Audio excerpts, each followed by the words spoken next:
Subscribe करें आपके अपने भक्ति चैनल डिवाइन स्टोरीज को और जुड़े रहे आध्यात्म से।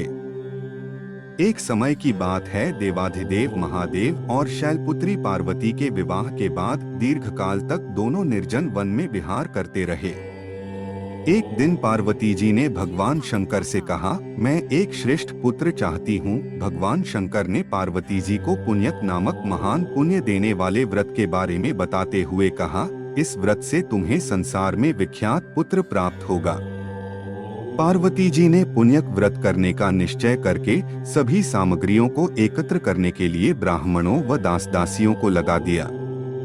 शुभ मुहूर्त में व्रत आरंभ करके पूरे वर्ष वे श्रद्धा के साथ व्रत करती रहीं। व्रत की समाप्ति पर पुरोहित सनत कुमार ने देवी पार्वती से कहा, सुव्रते, मुझे दक्षिण चाहिए।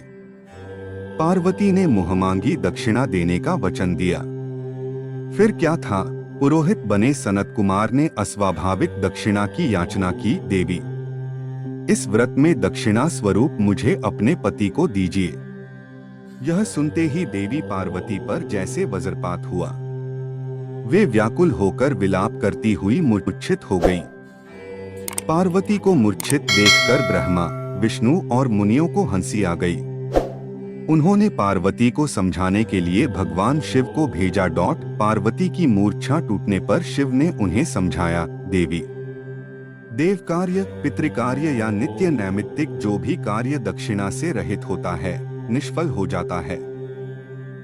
उस कर्म से दाता कालसूत्र नामक नरक में गिरता है।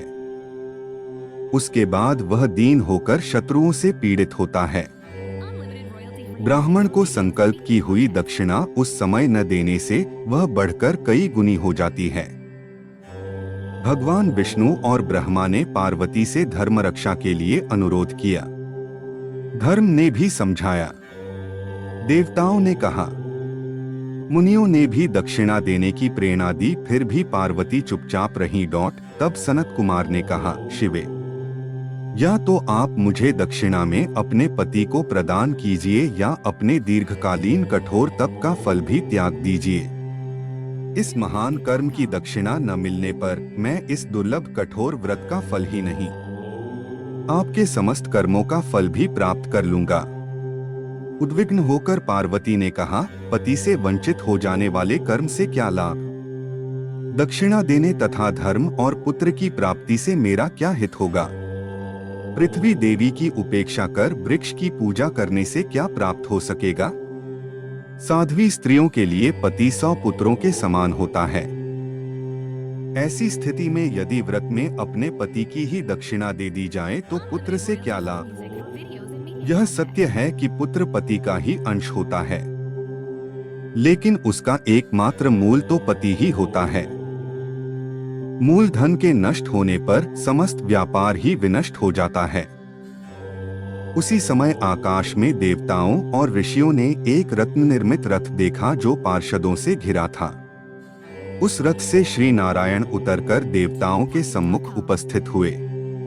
उन श्री नारायण को ब्रह्मा, विष्णु और शिव ने रत्न सिंहासन पर बैठाकर उन्हें प्रणाम किया और हाथ जोड़कर गदगद कंठ से स्तुति की। वहां का सारा वृत्तांत जानकर श्री नारायण ने कहा, शिवप्रिया पार्वती का यह व्रत लोक शिक्षा के लिए है, अपने लिए नहीं, क्योंकि ये तो स्वयं समस्त व्रतों एवं तपस्याओं का फल प्रदान करने वाली हैं।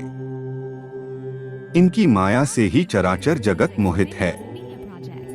फिर उन्होंने पार्वती को संबोधित कर कहा, शिवे, इस समय तुम महादेव जो की दक्षिणा में देकर अपना व्रत पूर्ण कर लो, फिर समुचित मूल्य देकर अपने जीवन धन को वापस ले लेना। गौओं की भांति भी विष्णु के शरीर में हैं, अत तुम ब्राह्मण को गौमूल्य प्रदान कर अपने पति को लौटा लेना। यह कहकर वे अंतर्धान हो गए। तब पार्वती प्रसन्न मन से अपने प्राण सर्वस्व को दक्षिणा में देने के लिए तैयार हो गईं। उन्होंने हवन की पूर्णाहुति की और अपने जीवननाथ शिव को दक्षिणा रूप में दे दिया। इसके बाद उन्होंने पुरोहित सनत कुमार से निवेदन किया, विप्रवर, गौ का मूल्य मेरे पति के बराबर है।